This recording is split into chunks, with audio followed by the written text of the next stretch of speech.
We're here to launch and celebrate and give recognition to and support groundbreaking legislation by Senator Oscar Braden that looks to fundamentally bring Florida's election code and functionality into the modern era.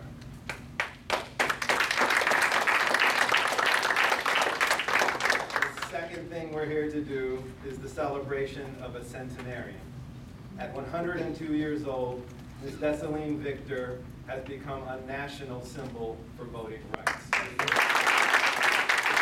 Voting is a fundamental right. The Florida legislature wants to absolve itself of the travesty of last year's election. But Floridians and people throughout the country know that the mess that we saw was a direct result of legislation and intentional work by the Governor Scott. Historically, Florida has been the place where partisan interests have undermined the democratic process and changed democratic outcomes. So our remedies can't be just about fixing last year's problems.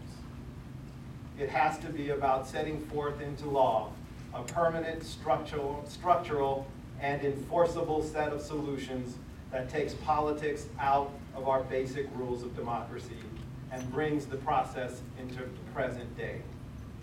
Senator Braden's bill, which starting today we are calling Desiline's Free and Fair Democracy Act, creates true election reform in Florida and puts a stop to politicians who manipulate our election laws for partisan gain. It ensures that every eligible citizen who takes the responsibility to participate in our democracy can cast a ballot and know that it counts. A key part of this bill is that it enshrines the right to vote into state law. Having an explicit affirmative right to vote protects citizens against partisan efforts to make voting harder. In Florida, we saw those efforts cut early voting and led to outrageous lines and voter purges that tried to make eligible citizens not be able to vote.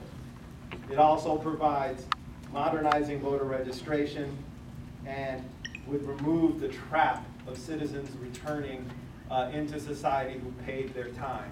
It is a fundamental piece of legislation, and we are here today because we believe that Florida is stronger when all our communities are able to participate fully in our democracy.